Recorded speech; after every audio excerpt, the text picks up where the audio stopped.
Hello, beautiful people, and welcome back to another episode of the Honest Plan podcast. I am your girl, your host, Tiana Hicks.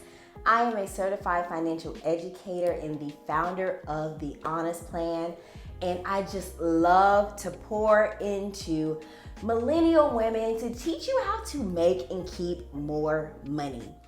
And like I said on that last episode, you guys, it is April. It is Financial Literacy Month.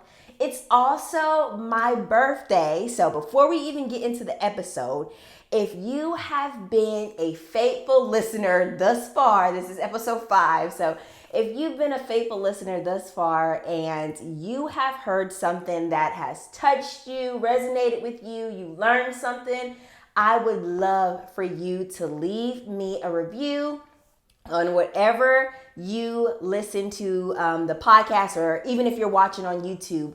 Leave me a review, a comment, and just tell me, how has this podcast been able to impact your life? Something that I'm striving for the month of April and for my birthday is to have 50 5-star reviews this month. So right now we're at 15 and we're only at episode 5. We have 200 plus downloads. So truly, I am so grateful for you all. So let's kick it up a notch. Let's get to 50, on the road to 50 for my 26th birthday. All right, y'all. So if you follow me on Instagram, then you might know that I actually just started my trading journey. So trading like stocks and things, like stocks and options and things like that. I got introduced to this like in February. I went to a conference, a entrepreneurship conference, and there was an entrepreneur there, and she teaches people how to invest in the stock market. So at first I wasn't that interested. I'm like, no, I just want to build my business this year. I want to climb the corporate ladder this year, this type of stuff. And then I just kept seeing her come up on, my Instagram, because, you guys know that's how it is. As soon as you're like kind of like on the edge of something, I feel like Instagram does its job. Facebook ads does its job to continuously keep this person, like in the center of your attention, so that you can invest in whatever they have to offer. But one thing that I've learned from last year is to not be so I guess to limit or to draw back on my FOMO, my fear of missing out. Last year, you guys, I invested in so many courses, so many coaches. I don't even want to say the number because it makes me sick to my stomach how much I invested. But I was in a year like, this is my first time ever investing myself. And the best investment is in yourself, which it is. But you also have to learn like how to do that in moderation. Like, you do not have to go and invest in all of these different coaches, and every coach is not for you. And if you're in one course that takes, that demands like 5 hours a week, you can't really put your all in another course that demands 5 hours a week and, be present in your family and run a business and work a job and all that type of stuff. That is things that I did not take in account for last year. So this year I said, you know what? I'm going to be more mindful of that. And I'm actually going to think my purchases through a bit more before I actually just go and purchase anything. So that's what I did. I watched a lot of her, free content, learned a lot. So I was like, okay, what she has to offer probably is valuable because the free stuff is great. Listen to a lot of podcast episodes. If you're anything like me, when I learn about someone for the first time, I binge all their stuff. I stalk all of their stuff. I'm like, okay, whose platform have they been on? Let me just see, listen to some YouTube videos and some podcast episodes to see if the message is consistent all the way through, or if stories are changing, because I feel like Instagram right now, you don't know who's a scammer and who's real. So you have to do your due diligence. Seeing an ad for one time is not enough. You have to do some deep diving. So that's what I did. I ended up loving it. I asked some friends that I knew that were in her course, they gave me like 5-star reviews. They had nothing but great things to say. So I enrolled in the course and I was like, okay, Tiana, like last year, you wasted so much money, like enrolling in courses and coaching and not actually using it to the best of your advantage. And I'll just go ahead and be honest. Like, I'm not perfect. I'm a financial coach, but I'm not perfect. Sometimes life catches up to you. Like I said, I was investing in too many things at one time. I was in the mindset of investing in yourself is the best thing to do, but not actually taking into account how much time needed to go in to actually get the results from the different programs and stuff like that. So I said to myself, I made myself a pinky promise. I do not like to break pinky promises. So I had to make one to myself, and I made one, and I like let my husband know what the pinky promise is too, just so I can have some accountability, because sometimes you can let yourself down. But if you tell it to someone else, they will hold you accountable. So I made sure he was on board with me as well. And I said, you know what?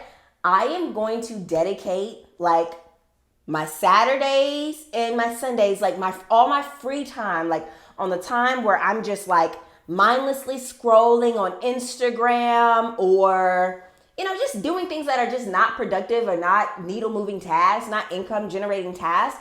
I am going to now devote that time to this course because I want to see the fruits of the labor. I want to get the results that the program promises.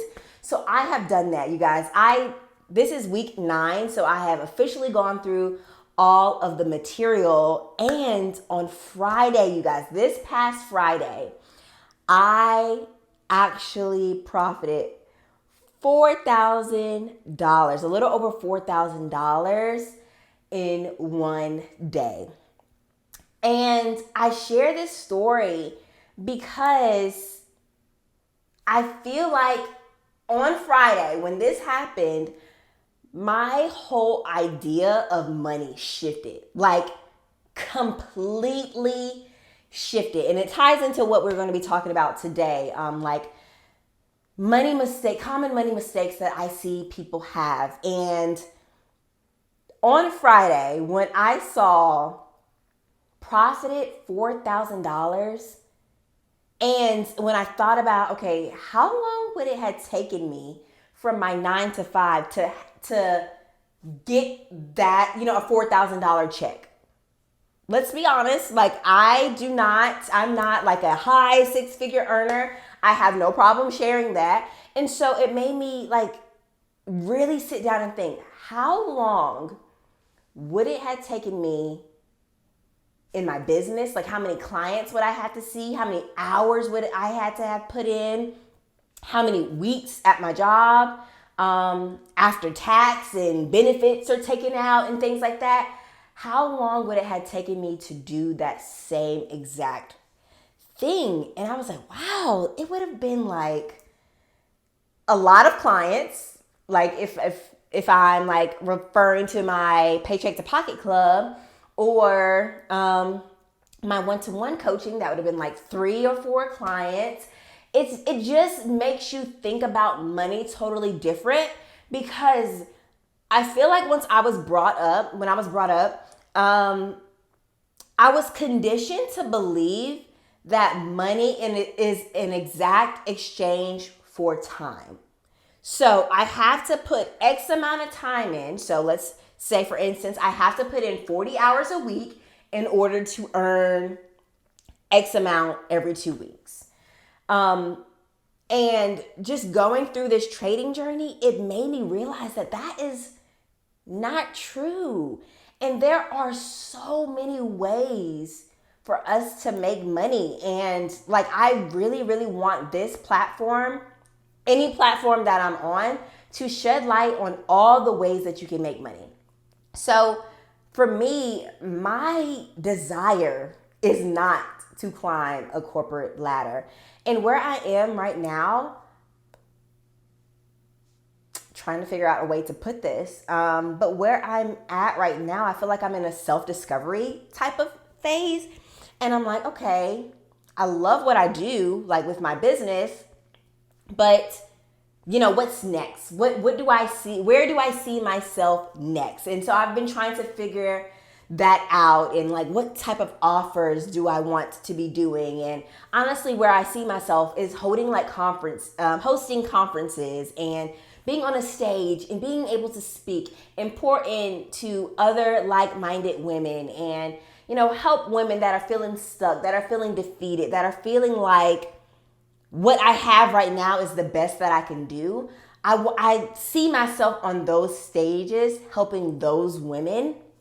And so I've just been thinking, okay, well, what you're doing right now, like, is that aligned with that? Will that get you closer to that goal? Or are you doing this because it's safe? That type of thing. And all of this came from like my trading journey.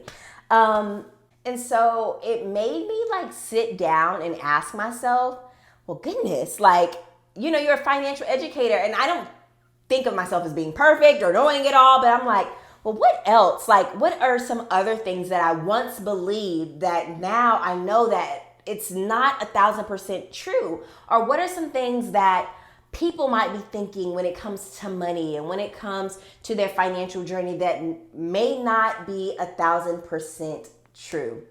And so that's what I want to talk to you all about today. Some common mistakes that I see people have with money. And a lot of the times, the most common one that I see is that people feeling like this journey is going to be a linear uphill battle. It is never going to, have any zigzags. And I feel like with any journey in life, even with your walk with God, with your walk with Christ, or, whatever you believe in, it has its challenges. And I have to remember that and remind myself that all the time as well. And I'm like, if your walk with Christ, like someone who is perfect, if your walk with Christ is not perfect, why do you believe that your walk in anything else will be? Why do you believe that your walk with your money, your walk with getting a new job, your walk with advancing in entrepreneurship, why do you believe it's going to be perfect? It's not going to be. So the sooner you get that through your head, the easier this journey will be, the more you're going to actually enjoy it, and you're not looking at other people's plate. You're not looking at other people's plate because you're grateful for what you have, and you're grateful for how far you have come. Like, I'm not where I want to be, but I am definitely not where I was 10 years ago. I'm about to be 26 years old, and my financial journey started at 16 when I landed my first job. I was working at Bojangles. I thought I was the richest person in the world. Like, I really thought I was so rich because this was my first job. I was able to buy myself like Jordans. I bought myself my first iPhone. Called myself getting off my mom's plan, thinking that, I don't have to listen to you anymore. I have my own money. I can pay for my own phone bill. I don't need you. Like, I was like so hard-headed and rough around it, like whatever you want to call it. That's what I was. I was a problem growing up. I was a problem. And so that's what I thought back then. And now at 26, I look back and I'm like, girl, you must make it 725. Like, calm down, pipe down. Like, instead of buying those Jordans and buying this iPhone, and before you know it, your $200 or $150 check has now dwindled down to $20. And now you're trying to figure out how can this $20 last you to the next Friday, because I got paid every Friday. But I would go off campus with my friends and stuff. And, they like to go out to eat at Chick-fil-A every day. We're at Subway, Jersey Mike's, all these different places. $20 is not going to last you the whole time. And so then what that made me do is rely on someone else for my well-being. That's another mistake that I see people do, is relying on someone else for your well-being, or using someone as a crutch, or even you being the crutch for someone else. So what that might look like is it could either be, oh, I can blow my paycheck right now because I know my mom will help me. I know if I spend all of my money this week, my mom and dad will cover the bill until I get paid in 2 weeks. Or it could be my cousin is not, financially stable, is not financially responsible. So she blows through her check. And then every Wednesday, she is calling and texting me asking for me to cash at her $50. And well, that was the $50 that I planned to put in my savings account. So now what that looks like is I'm either A, always taking money out of my savings to be the crutch for someone else, or B, I don't even put it in because they ask for it before I can even do so. They rely on me to be the bank for them. That is like,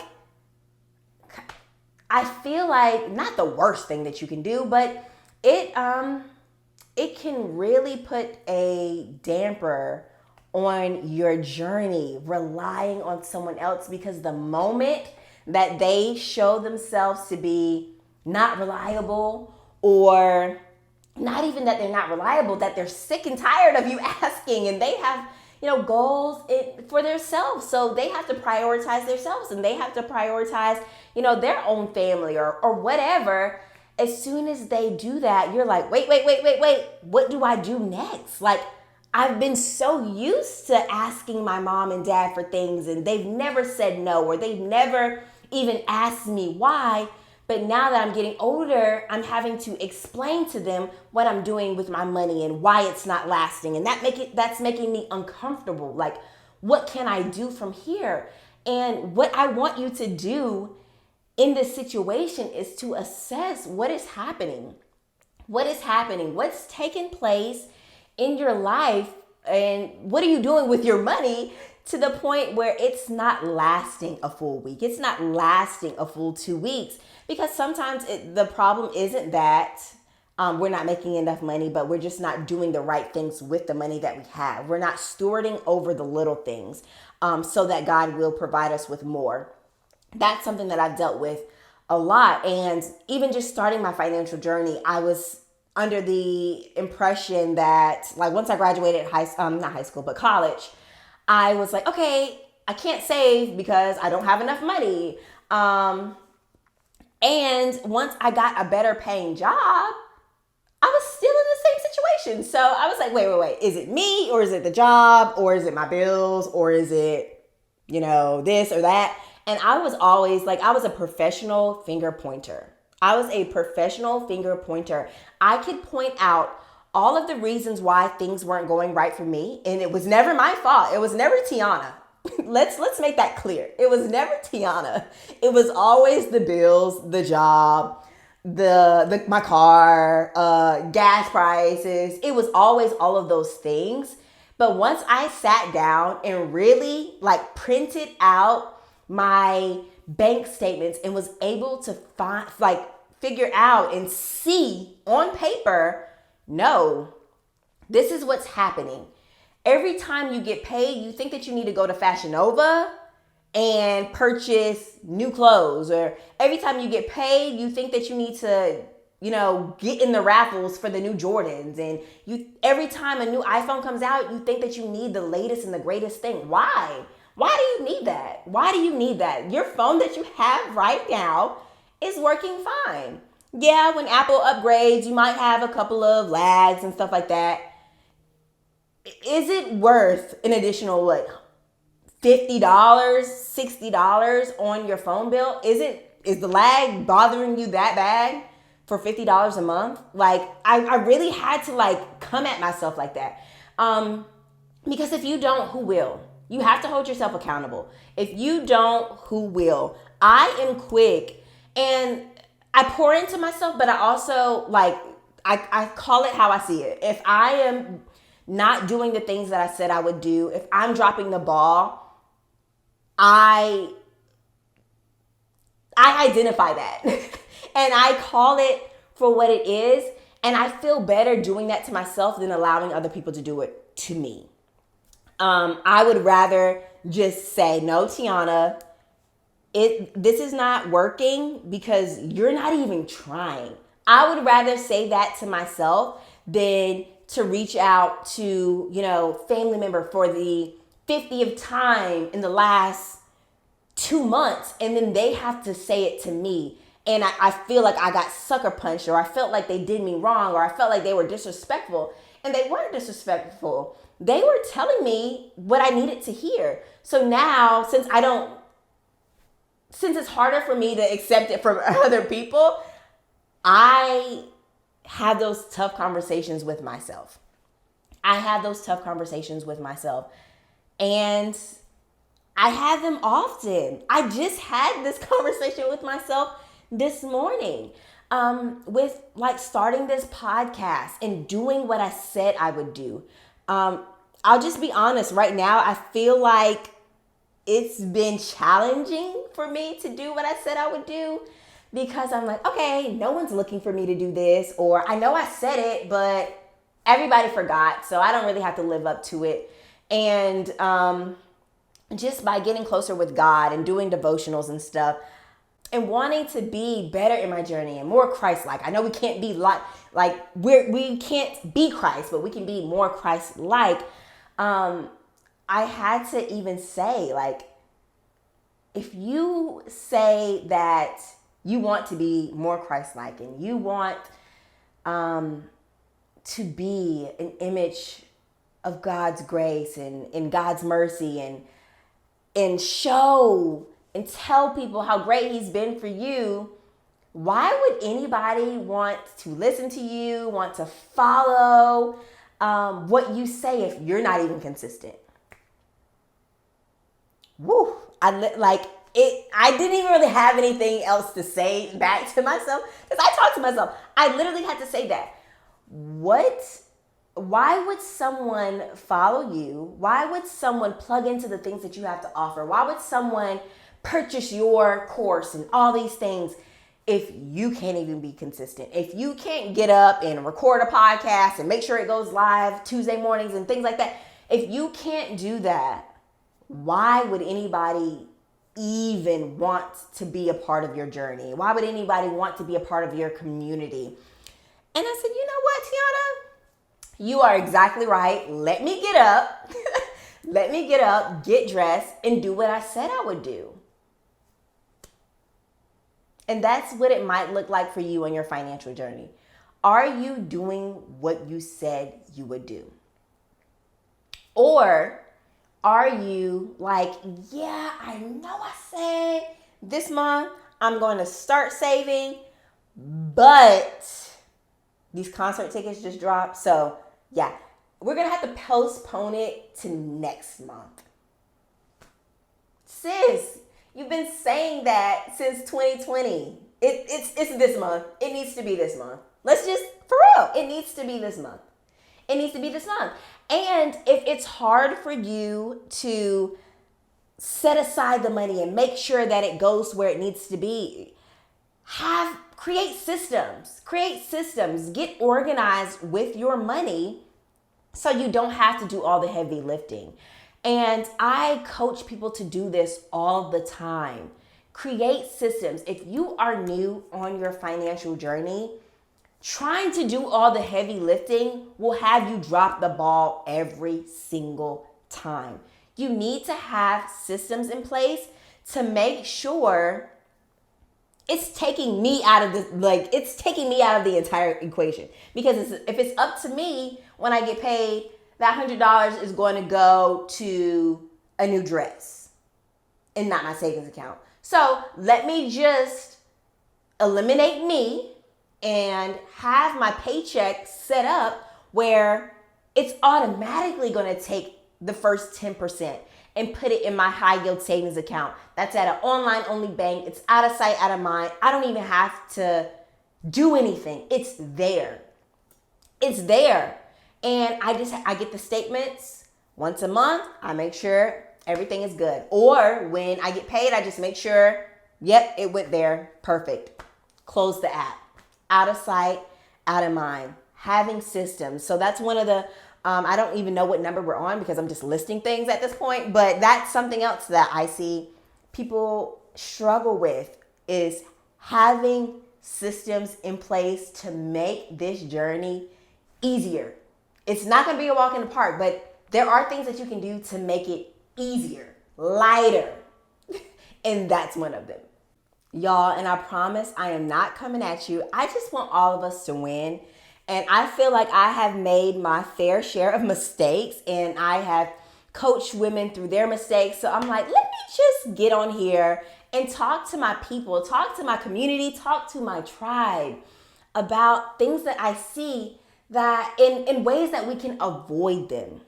So one last thing that I want to mention is another common mistake that I see us making is feeling like your journey starts with paying off debt. While debt is annoying, the interest feels like it has us by the neck sometimes. I get it.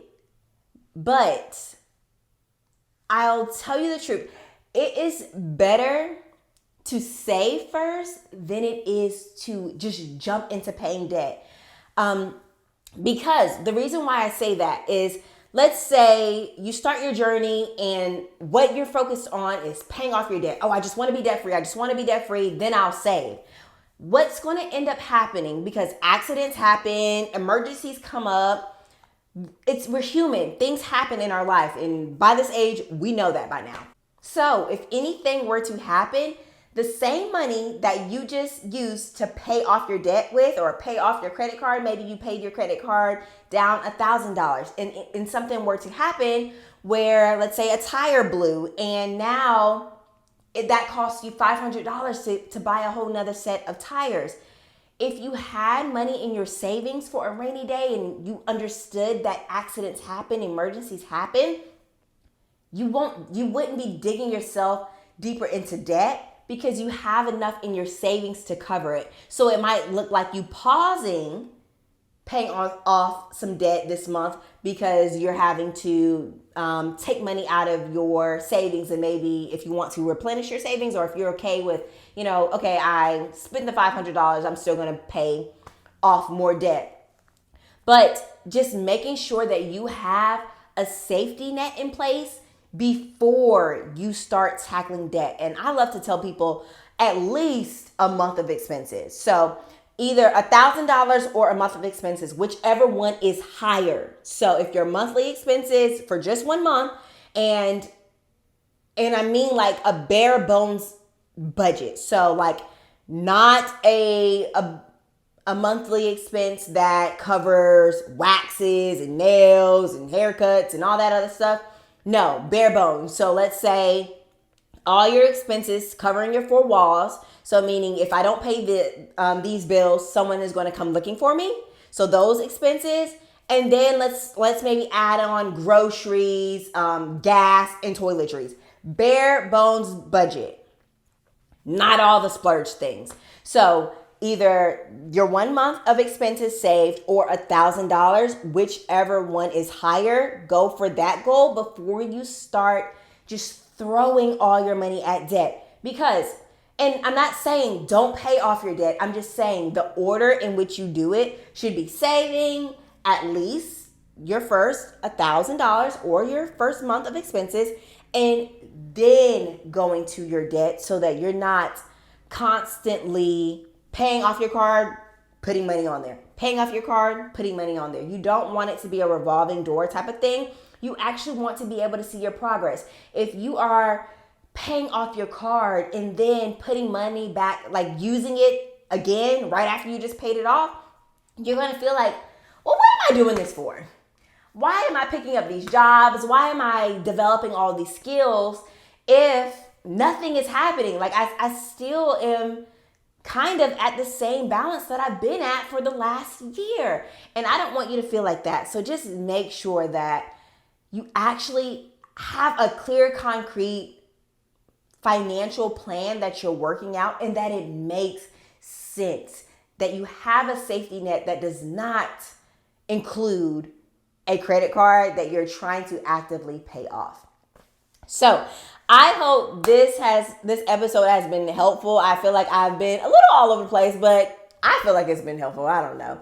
So y'all let me know if this episode has been helpful for you. By the time, next week at this time, it will be my birthday. So do not forget what our goal is for this month for financial literacy. We have some amazing episodes coming up with some guests. I'm excited to be interviewing people. So I haven't really ever interviewed people. I've always been a guest on other people's platform and they interviewed me, and I just have to answer or just kind of come in with some background knowledge, but just it's easy like on being on the interviewee side. But I'm like, okay, let me develop some skills and bring some people on here and let's start interviewing. So I have 3 amazing guests lined up for this month. I'm excited to have people come in and pour into you and teach you all the different ways to make money, because there's so much more than just climbing the corporate ladder or gigs, or just there's so many ways. And that's what I've been learning on my trading journey, that there's so many ways, and it doesn't always mean that I have to trade my time for my money. And it's so much money out there for us all, and I just want to see all of us win. I want for us all to be in a place where money is not an issue. If we need to take time off from work, if we need to be there for a family member, if a friend needs us, or if we see a campaign at church that we want to participate in, we can freely give. We can freely give because we have more than enough. That's where I want all of us to be. That's where I'm striving to be this year. And I would love to have you on that journey as well. I want you to be in a place where you can freely give, freely serve people, because your needs are met abundantly. If we believe that abundance is our birthright, we should not be comfortable with the crumbs. I am not comfortable with the crumbs. And I feel like it took me this year, and it took me starting this trading journey, for me to say, no, actually I have been given crumbs. I've been accepting crumbs, and no longer. And it's okay for women to want to get paid good money. I desire to be wealthy, and I desire to be a cheerful giver. I desire to serve my church, serve my family, serve my husband, serve our future kids, and be able to be a boss at the same time. So that's just me. That's where I'm at with it. Hopefully that's where you're at with it. Thank you all so much for sticking with me in this episode. Do not forget to leave us a review, and I will see you all next time. Bye.